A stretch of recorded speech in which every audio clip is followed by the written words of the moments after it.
एक गांव में चंटू नाम का एक आदमी रहता था। चंटू का एक ही सपना था कि उसकी बहुत ताकतवर इंसान की बेटी या बहन से शादी हो जाए। अब तो मेरी शादी की उम्र हो गई है।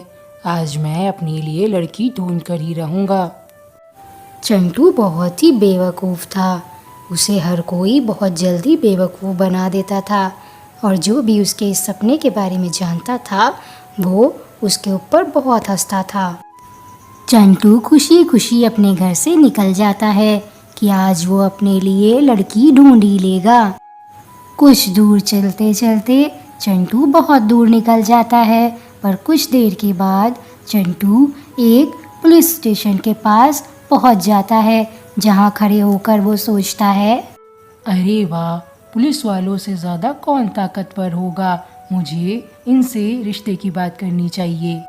चंटू ये सोचकर अंदर आ जाता है।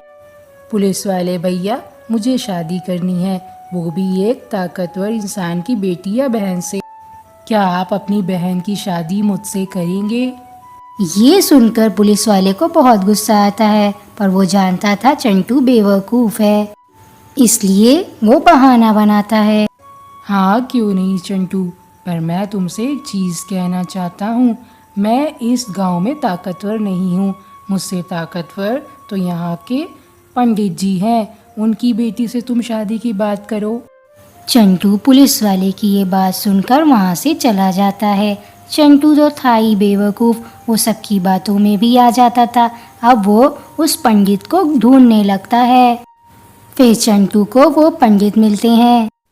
पंडित जी, क्या आप अपनी बेटी की शादी मुझसे कराएंगे?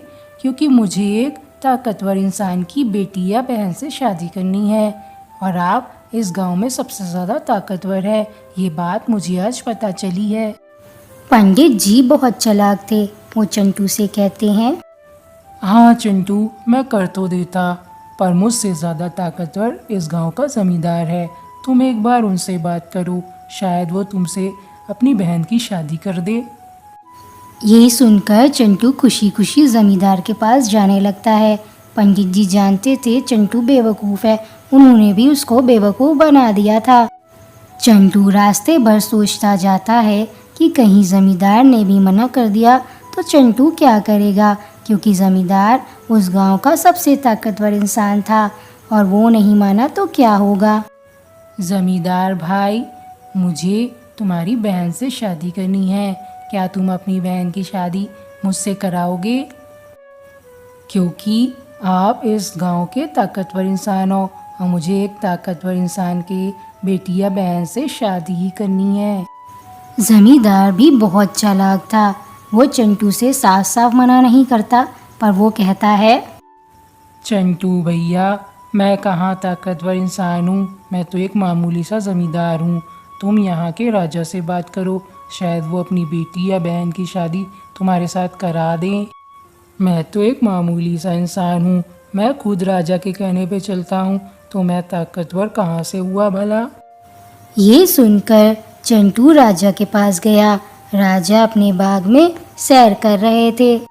महाराज, मेरी शादी की उम्र हो गई है और मुझे शादी करनी है, पर मुझे इस गांव के ताकतवर इंसान की बेटी या बहन से शादी करनी है। क्या आप अपनी बहन की शादी मुझ जैसे गरीब से कराएंगे? राजा समझ गया कि ये बेवकूफ़ है और राजा अगर उसको साफ साफ मना करेगा तो राजा की बेइज्जती हो जाएगी, इसलिए राजा ने एक चाल चली। देखो चंटू, मैं कहाँ इस गांव का ताकतवर इंसान हूँ। इस गांव का ताकतवर इंसान तो किसान है, जो सबको अनाज देता है, और मैं भी उसी के दिए हुए खाता हूँ, तो मैं कैसे ताकतवर हुआ? तुम इस गांव के पुराने किसान के पास जाओ, जो बूढ़ा हो, शायद वो अपनी बेटी की शादी तुमसे करा दे। चंटू राजा की भी बात मान लेता है और वो उस गांव के बूढ़े किसान को खोजने लगता है। कुछ देर के बाद चंटू को बूढ़े किसान का घर मिल जाता है और वो उनके पास जाता है। उस बूढ़े किसान का घर बहुत छोटा था, जहां वो और उसकी बेटी रहते थे।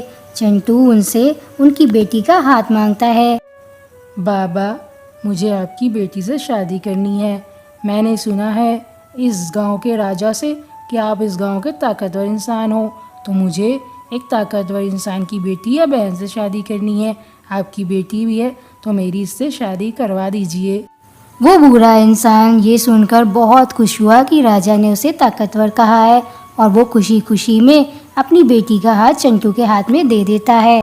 अरे हाँ, क्यों नहीं चंटू बेटा, मुझे भी अपनी बेटी के लिए लड़का चाहिए, तो तुम मेरी बेटी से शादी कर लो। मैं भी खुश, तुम दोनों भी खुश। इस तरह चंटू उस बूढ़े किसान की बेटी से शादी कर लेता है और अपने घर ले आता है और चंटू का सपना भी पूरा हो जाता है। सब ने चंटू को खूब बेवकूफ़ बनाया था, पर चंटू को कभी नहीं पता चलेगा कि सब ने उसे बेवकूफ़ बनाया है।